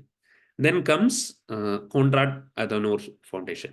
Konrad Adenauer Foundation is അതൊരു പൊളിറ്റിക്കൽ പാർട്ടിയുടെ ഫൗണ്ടേഷൻ ആയതുകൊണ്ട് തന്നെ they give preference to the values that this political party espouse and try to implement in German society. So ഒരു ക്രിസ്ത്യൻ ഡെമോക്രാറ്റിക് വാല്യൂകളോട് സബ്സ്ക്രൈബ് ചെയ്യുന്ന, അതിന് committed ആയിട്ടുള്ള അത്തരത്തിലുള്ള പ്രോജക്റ്റുകൾ ചെയ്യാൻ താല്പര്യമുള്ള ആളുകൾക്ക് അപ്ലൈ ചെയ്യാൻ കഴിയുന്ന ഒരു ഫൗണ്ടേഷനാണ് Konrad Adenauer foundation. Then Einstein foundation is എന്താണ്, കുറച്ചുകൂടെ ബ്രോഡർ ആണ്. They don't have specific preferences either in geography or research programs or disciplines. അപ്പം ഇത്രയും സ്കോളർഷിപ്പുകളാണ് NGOs പൊതുവെ ജർമ്മനിയിൽ നൽകുന്ന പ്രധാനപ്പെട്ട NGOs. There are so many other NGOs as well. So എന്താണ്, സ്റ്റിഫ്റ്റുങ് എന്നാണ് ജർമ്മനിൽ പറയുക. സ്റ്റിഫ്റ്റുങ് ഫൗണ്ടേഷൻ പറയുന്ന പേരാണ് സ്റ്റിഫ്റ്റുങ്. എന്താണ്, സ്കോളർഷിപ്പ് പ്രൊവൈഡ് ചെയ്യുന്ന സ്റ്റിഫ്റ്റുങ്ങുകളെ കുറിച്ച് നമ്മളൊരു സെർച്ച് നടത്തുകയാണെങ്കിൽ ഒട്ടനവധി സ്കോളർഷിപ്പ് പ്രൊവൈഡിങ് ഫൗണ്ടേഷൻസിനെ നമുക്ക് കണ്ടെത്താൻ കഴിയുകയും അവരുടെ ഓരോരുത്തരുടെയും വെബ്സൈറ്റുകളിൽ പോയാലാണ് അതിനകത്തുള്ള മൈന്യൂട്ട് ആയിട്ടുള്ള സ്പെസിഫിക് ഇൻഫർമേഷൻസ് നമുക്ക് ലഭിക്കുക. ഇനി if you want to do research broadly in Europe either as masters of PhD, മറ്റൊരു വളരെ പ്രധാനപ്പെട്ട ഒരു പ്ലാറ്റ്ഫോമാണ് Erasmus Mundus platform. Erasmus Mundus has, അതൊരു വളരെ ഫാൻസി ആയിട്ടുള്ള, ചില സമയത്തൊക്കെ വളരെ കമ്പല്ലിംഗ് ആയിട്ടുള്ള പ്രോഗ്രാമുകൾ പ്രൊവൈഡ് ചെയ്യുന്ന, ഇന്നോവേറ്റീവ് ആയിട്ടുള്ള പ്രോഗ്രാമുകൾ പ്രൊവൈഡ് ചെയ്യുന്ന ഒരു പ്ലാറ്റ്ഫോമാണ് ഇറാസ്മസ് മുണ്ടൂസ്. ഇത് യൂറോപ്പിന് മൊത്തത്തിലുള്ള ഒരു പ്ലാറ്റ്ഫോമാണ്. ഇതിനകത്ത് there are lot of joint masters programmes എന്ന് പറഞ്ഞു കഴിഞ്ഞാൽ യൂണിവേഴ്സിറ്റികൾ, വ്യത്യസ്തങ്ങളായ രാജ്യങ്ങളിലുള്ള യൂണിവേഴ്സിറ്റികൾ ഒന്നിച്ചു ചേർന്ന് ഒരു മാസ്റ്റേഴ്സ് പ്രോഗ്രാം നടത്തുന്നു. ഉദാഹരണത്തിന് masters programme in sustainable forestry. അങ്ങനെ ഒരു പ്രോഗ്രാം കണ്ടക്ട് ചെയ്യുന്നത് ജർമ്മനിയിലുള്ള ഒരു യൂണിവേഴ്സിറ്റി, പോളണ്ടിലുള്ള ഒരു യൂണിവേഴ്സിറ്റി, ബെൽജിയത്തിൽ നിന്നുള്ള മറ്റൊരു യൂണിവേഴ്സിറ്റി, സ്പെയിനിൽ നിന്നുള്ള ഒരു യൂണിവേഴ്സിറ്റി. ഈ 4 യൂണിവേഴ്സിറ്റികളിൽ ഓരോ സെമസ്റ്ററിലും ഓരോ യൂണിവേഴ്സിറ്റികളിൽ താമസിച്ച് അവിടെ ഓരോ സെമസ്റ്ററുകൾ ചെയ്ത് 4 സെമസ്റ്ററുകൾ കഴിയുമ്പോൾ you complete a masters program and you get a certificate from Erasmus Mundus and also from all of this universities. അങ്ങനെ ഒരു പ്രോഗ്രാം ചെയ്യുന്നതിൻ്റെ ഏറ്റവും പ്രധാനപ്പെട്ട ഒരു അഡ്വാൻറ്റേജ് എന്ന് പറയുന്നത് you get to build networks in all of these institutions and in all of these countries. You're not only getting experiences of living and studying in these institutions at different countries, but also you create networks. And networks helps a lot in terms of finding higher educational opportunities, job opportunities, publication opportunities and all these things. അങ്ങനെ ഞാൻ നെക്സസിനെ കുറിച്ചല്ല പറയുന്നത്, but networks gives you opportunities for conference participation, അല്ലെങ്കിൽ publication, finding out different opportunities, job opportunities and all of this. So Erasmus മുണ്ടൂസിന്റെ വെബ്സൈറ്റിൽ പോയി കഴിഞ്ഞാൽ there are number of joint masters programs. Traditional masters programs വളരെ കുറവായിരിക്കും. അതായത് ഇപ്പോൾ MA in history, അല്ലെങ്കിൽ MS ഇൻ പൊളിറ്റിക്കൽ സയൻസ്, അല്ലെങ്കിൽ MA ഇൻ പൊളിറ്റിക്കൽ സയൻസ്, ഇത്തരത്തിലുള്ള പ്രോഗ്രാമുകൾ കുറവായിരിക്കും. കുറച്ചുകൂടെ ഹൈ എൻഡ് ആയിട്ടുള്ള അല്ലെങ്കിൽ ന്യൂ ജനറേഷൻ പ്രോഗ്രാമുകളാണ്. ഞാൻ നേരത്തെ പറഞ്ഞ പോലെ സസ്റ്റൈനബിൾ ഫോറസ്ട്രി, ഇനി അല്ലെങ്കിൽ AI ആൻഡ് ആർക്കിയോളജിക്കൽ സ്റ്റഡീസ്, ഇങ്ങനെയുള്ള പുതുകാല കോഴ്സുകൾ, ഒട്ടനവധി കോഴ്സുകൾ, ജോലി സാധ്യത കൂടുതലുള്ള, ഇൻഡസ്ട്രിയുമായിട്ട് ഇന്റർലിങ്ക്ഡ് ആയിട്ടുള്ള ഒട്ടനവധി പ്രോഗ്രാമുകൾ ഓഫർ ചെയ്യുന്ന, സ്കോളർഷിപ്പ് പ്ലസ് ഇത്തരത്തിലുള്ള പ്രോഗ്രാമുകൾ ഓഫർ ചെയ്യുന്ന ഒരു പ്ലാറ്റ്ഫോമാണ് ഇറാസ്മസ് മുണ്ടൂസ് പ്രോഗ്രാം. അപ്പോൾ ഇത്രയും സ്കോളർഷിപ്പുകളുടെയും ഓപ്പർച്യൂണിറ്റികളുടെയും മുന്നിൽ, എസ്പെഷ്യലി ജർമ്മനിയിൽ ഒരാൾക്ക് ഇത്തരത്തിലുള്ള സ്കോളർഷിപ്പുകൾ കണ്ടെത്തണം എന്നൊരു താല്പര്യം ഉണ്ടെങ്കിൽ ഞാൻ പലപ്പോഴും സജസ്റ്റ് ചെയ്യുന്ന ഒരു വെബ്സൈറ്റ് ആണ് mydaad.en. mydaad.en എന്ന് പറയുന്ന വെബ്സൈറ്റിനകത്ത് നിങ്ങളൊരു യൂസർ പ്രൊഫൈൽ ഉണ്ടാക്കുകയാണെങ്കിൽ, യൂസർ നെയിം പാസ്വേഡ് വെച്ചൊരു പ്രൊഫൈൽ ഉണ്ടാക്കുകയാണെങ്കിൽ, most of the public universities in Germany are registered in this platform. അപ്പോൾ അവിടെ നിങ്ങൾക്ക് കോഴ്സ് വെച്ചിട്ടോ യൂണിവേഴ്സിറ്റിയുടെ പേര് വെച്ചിട്ടോ അല്ലെങ്കിൽ അങ്ങനെയുള്ള കീവേഡുകൾ വെച്ച് you can find universities. And once you find these universities, you also can go to the website of specific universities to find out what kind of scholarships they provide. For example, if you're coming to Berlin, ജർമ്മനിയിലെ ബെർലിനിലെ ഒരു യൂണിവേഴ്സിറ്റിയിലേക്കാണ് വരുന്നതെങ്കിൽ, apart from this foundation that I told you about, there are also city-specific scholarships. For example, there is an institution called Elsa Neumann Foundation. Elsa Neumann Foundation gives scholarship specifically to the PhD students who are enrolled at a public university in Berlin. അപ്പോൾ ഇങ്ങനെയുള്ള ഓപ്പർച്യൂണിറ്റികളെ കുറിച്ച് അറിയണമെങ്കിൽ you need to really go to the university websites, institutions websites, and go to their own portal for funding or finance or scholarships. Ini, what is the most important thing that we need to keep in mind when we want to apply to any of this scholarship? Specific information ഞാൻ പറഞ്ഞതുപോലെ one has to find on their own from specific websites, but what is the most important thing that everybody should keep in mind and be prepared for? അത് cover letter അല്ലെങ്കിൽ motivation letter അല്ലെങ്കിൽ SOP, statement of purpose എന്ന് പറയുന്ന ഒരു letter. This letter plays a very crucial role when it comes to getting selected for a scholarship program. സാധാരണഗതിയിൽ എന്താണ് ഒരു cover ലെറ്ററിന്റെ അല്ലെങ്കിൽ ഒരു SOPയുടെ സ്ട്രക്ചർ എന്ന് പറയുന്നത്, one has to explain why do I want to study the particular course I want to study, why do I want to study the course at the particular institute that I have applied to, why do I choose or why did I choose the specific country of study. For example, എൻ്റെ ഒരു case എടുത്തു കഴിഞ്ഞാൽ political science Berlin graduate school of Muslim cultures and സൊസൈറ്റീസിൽ ഞാൻ പഠിക്കുന്നു. അവിടേക്ക് ഒരു സ്കോളർഷിപ്പിന് അപ്ലൈ ചെയ്യുമ്പോൾ I have to explain why political science, why Frei university, why Berlin graduate school and Muslim cultures and societies, why did I choose the topic of my research. ഈ 4 കാര്യങ്ങൾ explain ചെയ്തിരിക്കണം, അല്ലെങ്കിൽ this cover letter has to answer this. So basically one has to show one's on motivation in choosing the university, the country, the topic, and the discipline. ഇത്രയും കാര്യങ്ങൾ explain ചെയ്യുന്ന ഒരു letter ആയിരിക്കണം cover letter. And then the problem today is ഒരുപാട് templates cover ലെറ്ററിന് നമുക്ക് ലഭിക്കും. And most of the time everybody is very interested, everybody is motivated, everybody thinks that the particular topic or the program or the university that they are going to study is the perfect university or the program. അതുകൊണ്ട് തന്നെ most of the time cover letters or statement of purposes looks the same. ആരെഴുതിയാലും അത് ഒരുപോലെ ഉണ്ടാവാനുള്ള ഒരു സാധ്യതയാണ്. Then the point is, if one has to get selected, their statement of purpose or SOP or motivation letter has to stand out. അതെങ്ങനെയാണ് stand out ചെയ്യാന്ന് വെച്ച് കഴിഞ്ഞാൽ one has to personalise.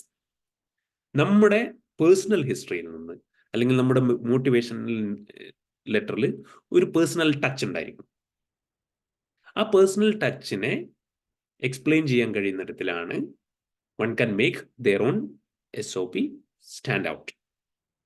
അത് വ്യത്യസ്തങ്ങളായ രീതിയിൽ ചെയ്യാം. If one is coming from, for example, ഒരാൾ അയാളുടെ കമ്മ്യൂണിറ്റിയിൽ നിന്ന് അല്ലെങ്കിൽ അയാളുടെ വില്ലേജിൽ നിന്ന് അയാളുടെ ഡിസ്ട്രിക്റ്റിൽ നിന്ന് ആദ്യമായിട്ട് PhDക്ക് പോകുന്ന ഒരാളാണെങ്കിൽ definitely they can mention that in there SOP.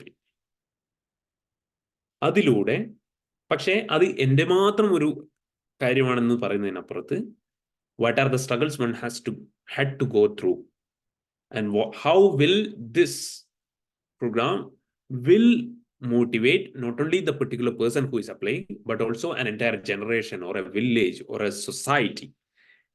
അങ്ങനെ ഒരു ഇമ്പാക്റ്റിനെ കുറിച്ച് നമുക്ക് നമ്മുടെ ലെറ്ററിൽ സൂചിപ്പിക്കാൻ കഴിയുമെങ്കിൽ definitely the foundations or the institutions would think that this is a very well-deserved person, through which or through this person they can achieve their objective of making an impact in the society.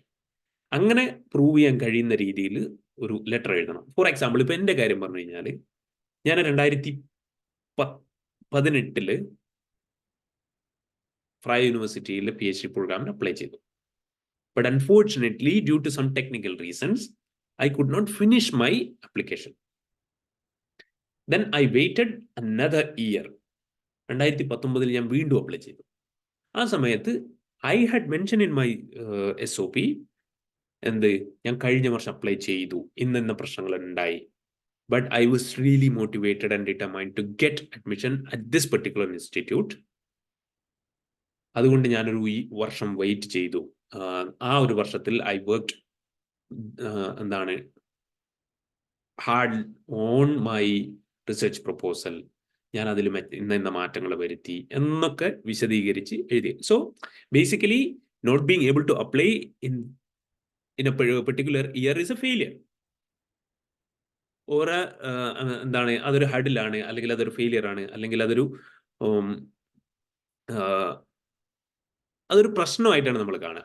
But if we highlight that to show them how motivated you were to wait for another year and apply again, then it becomes a compelling story or a rationale for applying here.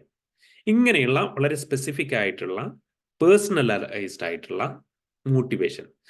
അതുപോലെ തന്നെ motivation ലെറ്ററുകളിൽ നമ്മൾ കുറച്ച് ശ്രദ്ധിക്കണം എന്ന് എനിക്ക് തോന്നിയിട്ടുള്ള ഒരു കാര്യമാണ്, എന്തുകൊണ്ട് ഈ പ്രോഗ്രാം തിരഞ്ഞെടുക്കുന്നു എന്നതിന് ആ പ്രോഗ്രാമിന്റെ മെച്ചങ്ങളെ കുറിച്ചായിരിക്കരുത് നമ്മൾ സംസാരിക്കേണ്ടത്.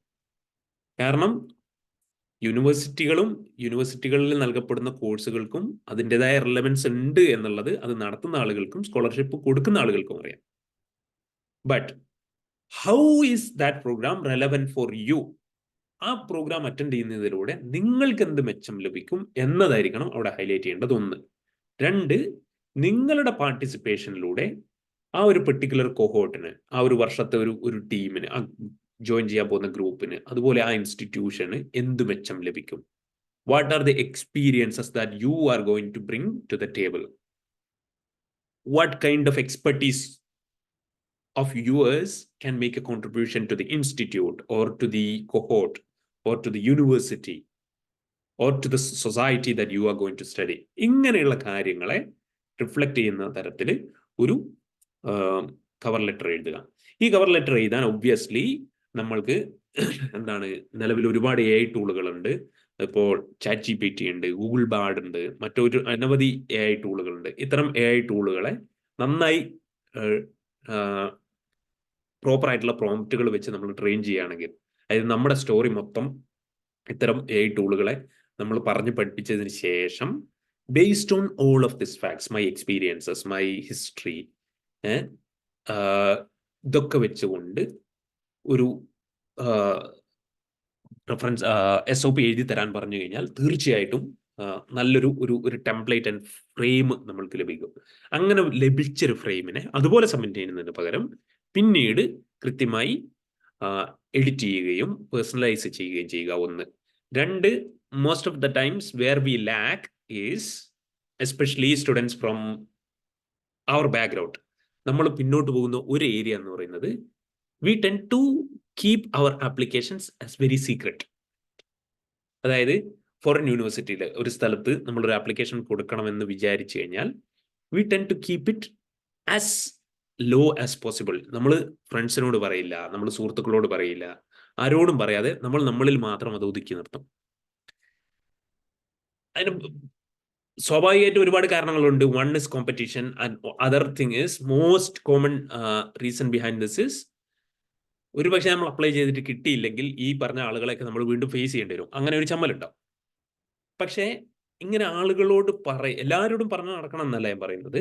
മറിച്ച് ഇത്തരമുള്ള ഇൻസ്റ്റിറ്റ്യൂഷനുകളിൽ മുമ്പ് പഠിച്ച ആളുകൾ, അല്ലെങ്കിൽ അവിടെ ഏതെങ്കിലും പ്രോഗ്രാമുകൾക്ക് പോയിട്ടുള്ള ആളുകൾ, അല്ലെങ്കിൽ അങ്ങനെ നമ്മളെ ഗൈഡ് ചെയ്യാൻ കഴിയുന്ന ആളുകളോട് പറയുകയും നമ്മുടെ ആപ്ലിക്കേഷൻ അത്തരത്തിലുള്ള ആളുകളെ കാണിക്കുകയും അവരുടെ ഫീഡ്ബാക്ക് വാങ്ങുകയും അവരുടെ എഡിറ്റിംഗ് സജഷൻസ് സ്വീകരിക്കുകയും ചെയ്തു കഴിഞ്ഞാൽ we can make our letters and application very strong. അപ്പോൾ ഇതൊന്ന്. 2, PhD MA പ്രോഗ്രാമുകൾക്ക് അപ്ലൈ ചെയ്യുകയാണെങ്കിലും സ്കോളർഷിപ്പുകൾക്ക് അപ്ലൈ ചെയ്യുകയാണെങ്കിലും we need to think about it as a long term process. Normally a 1 year long process of preparing, writing and submitting the application. അങ്ങനെ ഒരു 1 year long പ്രോഗ്രാമായി ഒരു marathon ആയിട്ട് ഇതിനെ കാണുകയും തുടക്കം മുതലേ വളരെ കൺസിസ്റ്റന്റ് ആയി ഇതിനു വേണ്ടി ശ്രമിച്ചുകൊണ്ടിരിക്കുകയും ചെയ്തു കഴിഞ്ഞാൽ most of the scholarships are reachable and attainable. അതിന് മുമ്പുണ്ടായിരുന്ന ട്രെയിനിങ്ങുകൾ, അക്കാഡമിക് ട്രെയിനിങ്ങുകൾ matters, but they do not determine.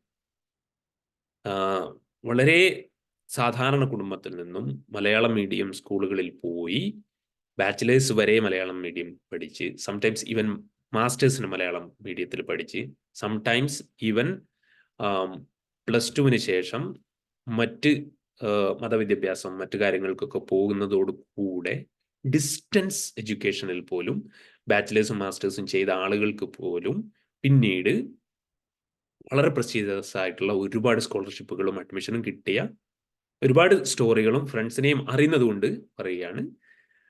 If we are consistent and determined to prepare and submit the application, at least if we are consistent throughout 1 year, most of these scholarships are attainable. അപ്പോൾ ചുരുക്കത്തിൽ ഇത് എന്താണ്, കുറച്ച് ഇൻസ്റ്റിറ്റ്യൂഷൻസിൻ്റെയും ഫൗണ്ടേഷൻസിൻ്റെയും പേരുകൾ നിങ്ങളോട് പറയുക, അതുപോലെ ഒരു ഓറിയന്റേഷൻ തരിക എന്നൊരു ഉദ്ദേശത്തിലാണ് ഞാൻ സംസാരിച്ചത്. ഒബ്വിയസ്ലി ഐ നോ ദാറ്റ് എന്താണ് ഓരോ സ്പെസിഫിക് ഫൗണ്ടേഷൻസിൻ്റെയും സ്കോളർഷിപ്പ് ഇൻസ്റ്റിറ്റ്യൂഷൻസിൻ്റെയും ഡീറ്റെയിൽസ്, അവരുടെ ആപ്ലിക്കേഷൻ ഡേറ്റ് എപ്പോൾ തുടങ്ങും അല്ലെങ്കിൽ എങ്ങനെ അപ്ലൈ ചെയ്യണം എന്നതിനെ കുറിച്ച് ഞാൻ പറഞ്ഞിട്ടില്ല. മറിച്ച് അതൊരു ജനറൽ ഓറിയന്റേഷൻ എന്ന നിലയിലാണ് നിങ്ങളോട് സംസാരിച്ചത്. ഓരോ സ്കോളർഷിപ്പിനെ കുറിച്ചും ഡീറ്റെയിൽ ആയിട്ടുള്ള ഒരു വർക്ക്ഷോപ്പ് എന്നുള്ള രീതിയിൽ സംസാരിക്കാൻ നമ്മുടെ സെഷൻ ഒരു പരിമിതി ഉണ്ട് എന്നതുകൊണ്ടും, അതുപോലെ തന്നെ ഗ്ലോബൽ ഓപ്പർച്യൂണിറ്റീസ് എന്ന് പറയുമ്പോൾ എല്ലാ കൺട്രികളുടെയും ഡീറ്റെയിൽഡ് ആയിട്ടുള്ള ഇൻഫർമേഷൻ തരാൻ മാത്രം എക്സ്പെർട്ടീസ് എനിക്കില്ല എന്നതുകൊണ്ടുമാണ് ഇങ്ങനെ സംസാരിച്ചത്. ഈ സംസാരിച്ചതുമായി ബന്ധപ്പെട്ട് എന്തെങ്കിലും സംശയങ്ങളൊക്കെ ഉണ്ടെങ്കിൽ നിങ്ങൾക്ക് ചോദിക്കാം. I stop it here.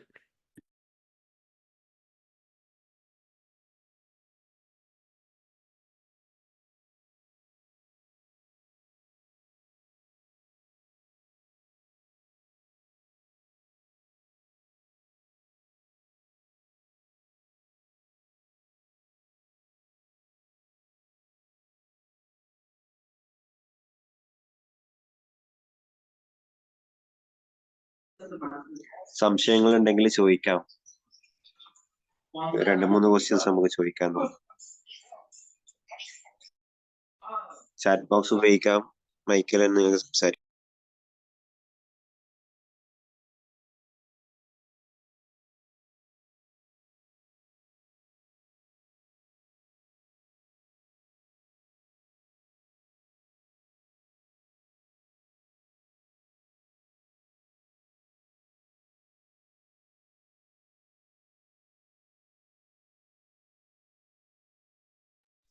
ആർക്കും സംശയമൊന്നുമില്ല? I have a question. Can I ask? Please go ahead. Okay. Thank you so much, Puthoor. It was a very thought-provoking session. Actually, I am a PhD candidate at Jamia Millia Islamia. I am a first-generation learner. I am currently at 2nd year. So I am very much interested to study abroad, mainly from Germany. I was searching for the opportunity. Suddenly I saw this in my WhatsApp group. Then I asked for the link and I just joined. Actually, I do not have any idea how to apply for the PhD abroad. So it was very thought-provoking. So can you tell me what is the role of a research proposal? Because since I did my master's from Bihar, which was a state university, but fortunately I was able to crack my junior research fellow during my master's only. So, but I do not have any idea like how to prepare a very good research proposal. So, can you enlighten me on this? Thank you, Sham Kumar, for asking this specific question. Definitely, I mean, when one has to apply for a PhD program, it is the research proposal that plays the big role. Because unlike in many of the universities in India, where one gets a PhD admission based on a common entrance examination, and then later developing a research proposal after one gets admission, most of the universities, especially in Germany, they decide your admission based on the research proposal. And if the research proposal is not strong enough, then one doesn't stand a chance, not only because research proposal is the only decider, but the point is the research proposal has to meet the qualifications and the expertise of the faculties at the department that we are applying to. For example, if I am applying to a particular university in Germany, and if my research proposal is not covered by, or the area of my interest is not covered or shared by any of the faculties at particular department that I am trying to apply to, it doesn't matter how good my research proposal is, it doesn't stand a chance to get selected, because feasibility and the availability of the expert supervisors, potential supervisors, plays a very big role. Secondly, how to write a good research proposal. One can find a lot of writing materials from specific university writing centers. Most of the universities in Germany and in the United States and elsewhere as well have their own writing departments. Just like we have departments for social science, for example, political science or history or economics or any other departments, most of the universities also have a specific department for writing and helping students who face difficulties in writing their research proposals or theses or master thesis or even an assignment or a term paper. So these research writing departments and institutes circulate, and most of the time it is also available in their website to download specific instructions about how to write a letter to your supervisor, how to write a letter or how to write a research proposal, or how to write a scholarship application program. So I can actually suggest some of these departments or institutions from where you could really get hand-on informations, very practical informations about writing an SOP or research proposal. One is Dahlem Research School, Freie University Berlin.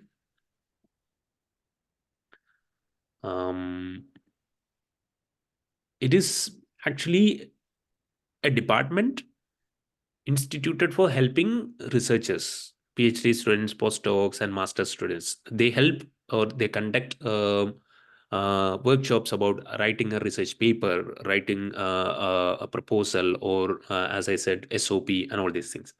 Second one is George Mason University Writing Center. If you Google this, basically,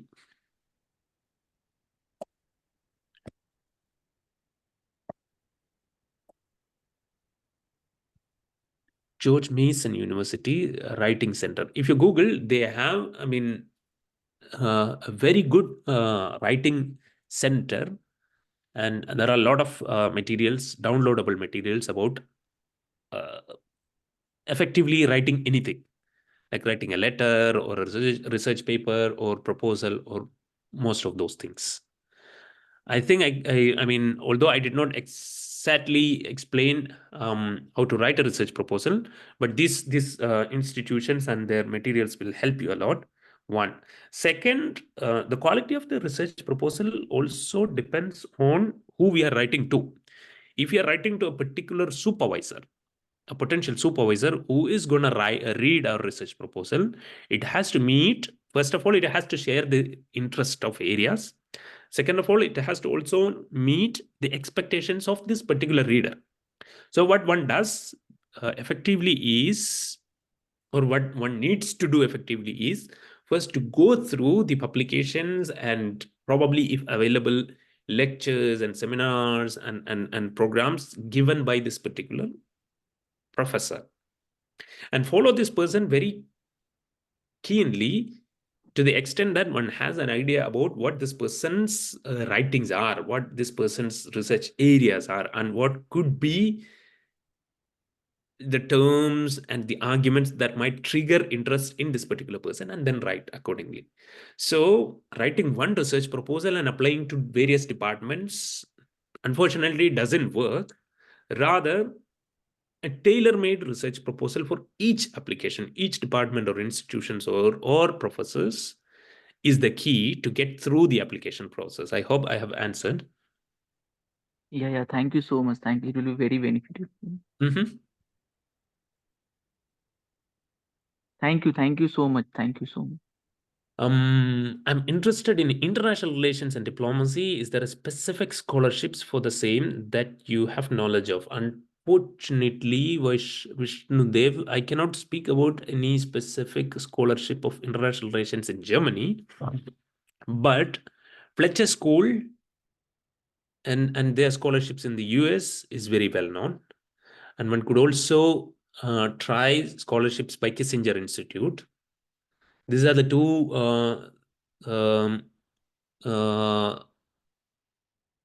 scholarships and institutions that come to my mind at the moment. And probably through Poligrad, if I have any other informations, I could forward that to you. So please keep in touch with Poligrad and then get to me through them. I will share any information that I may have. And also I suggest checking this as well in my DAAD.en.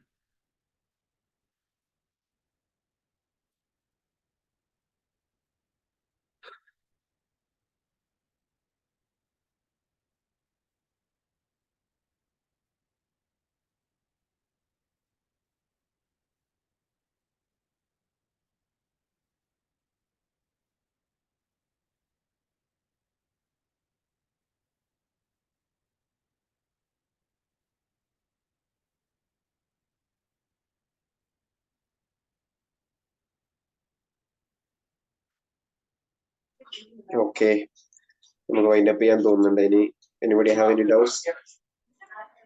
സമയം ഒരുപാടായിട്ടുണ്ട്. എന്തായാലും പോളിഗ്രാഡ് ക്ഷണിച്ചപ്പോൾ വളരെ സന്തോഷത്തോടു കൂടി ക്ഷണം സ്വീകരിക്കുകയും ചുരുങ്ങിയ സമയം കൊണ്ട് ഒരുപാട് കാര്യങ്ങൾ ഡീറ്റെയിൽ ആയിട്ട് പറഞ്ഞു തന്ന നമ്മൾ അലി സാറിന് പോളിഗ്രാഡ് ഫാമിലിയുടെ എല്ലാവിധ നന്ദിയും സന്തോഷങ്ങളും അറിയിക്കുകയാണ്. അതുപോലെ ഈ പ്രോഗ്രാമിൽ പങ്കെടുത്ത മുഴുവൻ ആളുകൾക്കും പോളിഗ്രാഡ് ഫാമിലിയുടെ നന്ദിയും സന്തോഷങ്ങളും അറിയിക്കുകയാണ്. ഇതുപോലെ നല്ലൊരു സെഷനുമായി വീണ്ടും വരുന്നതായിരിക്കും. Thank you on and on.